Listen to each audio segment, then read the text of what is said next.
Welcome to Battlestar Galactica Scattered Hopes, a fleet management tactical roguelite set during the Second Cylon War. You command a Gunstar, leading a fleet of survivors escaping the fall of the 12 colonies. With the Cylon fleet hunting you relentlessly, your only chance to survive is to rejoin humanity's last hope, the Battlestar Galactica. In this gameplay overview video, we'll take a detailed look at the game's major systems and how they shape the unique trajectory of your runs. In Scattered Hopes, the core gameplay loop is structured by alternating phases of fleet management and combat. Fleet management phases offer a limited number of turns to prepare for the next Cylon encounter. During this phase, you'll manage scarce resources, upgrade your Gunstar and squadrons, train your crew, and explore points of interest. Various crises and in-fleet situations will also confront you with hard choices, affecting your fleet's survival odds. As commander, there are elements you'll need to monitor constantly to inform your decisions. First and foremost, the countdown until the next Cylon attack. Time is perhaps your most valuable resource in each safe sector. With each action costing turns and time-sensitive issues emerging constantly, you must prioritize your decisions, knowing the Cylons are inexorably closing in. Your fleet's overall status can be checked here. The hull bar shows how much damage your Gunstar can withstand in combat, whereas the fleet's health bar represents your survivors on board, their health and living conditions. Your run will end should any of these deplete entirely, your fleet will be destroyed, and all survivors aboard will die. Resources are the lifeblood of your survival. Scrap is used as general currency and as material for upgrades. Supplies are needed to solve urgent situations on board. Nukes serve as powerful wipeout attacks in combat. Tilium fuels faster-than-light jumps in combat and to explore points of interest. Aside from nukes, all resources can be produced passively by your Gunstar and civilian ships after each jump, should they survive combat. You won't be alone in this perilous mission to rejoin the Galactica. You can rely on your heroes, officers, and high-profile crew members that you can trust with important missions in and out of combat. These characters may be outstanding individuals with skills surpassing most, but they remain human. You'll need to keep an eye on their health and morale. Survivors in your fleet come from all walks of life: military, civilians, and even outlaws. Keeping an eye on in-fleet politics is vital to your fleet's survival, as a faction's influence and the rapport it has with you will greatly influence events triggered in your run.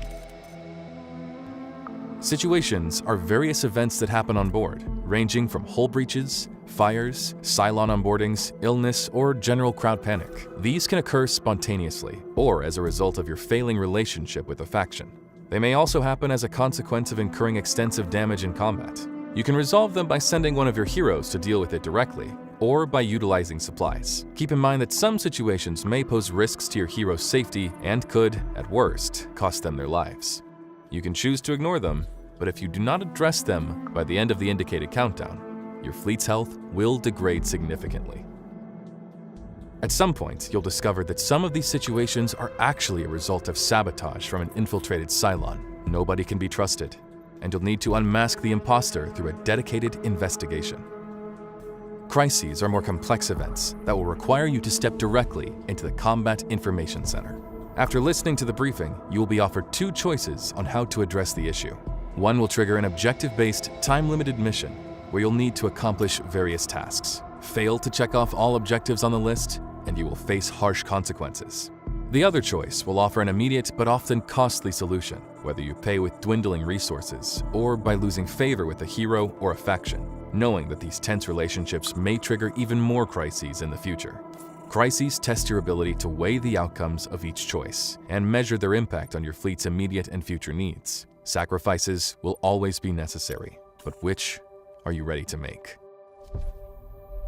On the flip side of crises, opportunities are events that can reward you with positive effects, such as additional resources and improvements to your fleet. They also require tasks to be completed within a limited time frame, but in this case, failure does not come with negative consequences. Once per sector, decisions that make you fall out of favor with a faction or a hero can be slightly counterbalanced by spending time in the bar. Ambrosia has a way of loosening tongues and bringing enemies together, after all. Points of interest will vary across the different sectors you jump to. They can present a reliable way to replenish your resources at the cost of burning Tilium. Some POIs also offer strategic additions to your fleet, such as new squadrons, Gunstar weapons, heroes, and even civilian ships.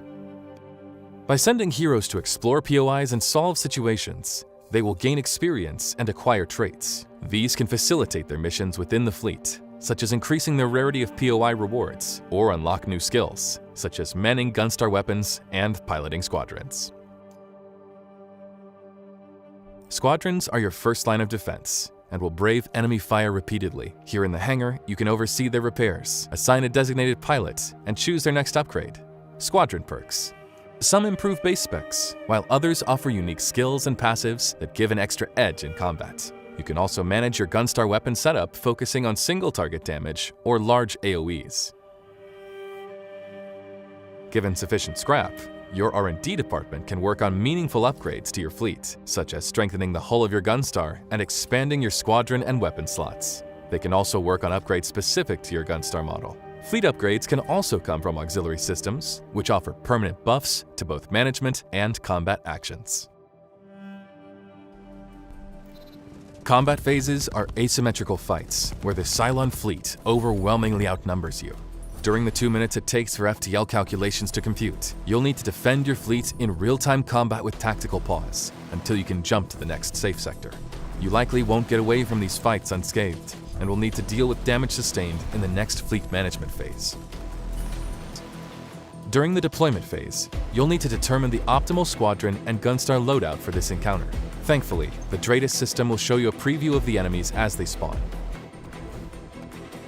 Combat is in real time, and you'll need to command multiple squadron units and weapons at once.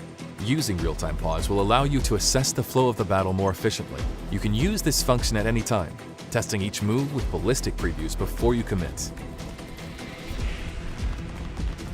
Each of your squadrons has its own strengths and weaknesses. Not only do their base specs differ, but their unique perks, EMP, camouflage, on-field repairs, determine their strategic value during combat. As you progress in your run and apply more squadron upgrades, you'll come to understand how each unit can handle specific enemy matchups. Gunstars have different starting weapons according to your starting fleet, but you may acquire any type of weapon during your run. Some of them are activated manually with a targeting system, such as nukes and missiles. Others are activated automatically with areas of effect surrounding your fleet with automatic targeting. Cooldowns can be lowered with hero traits and auxiliary systems.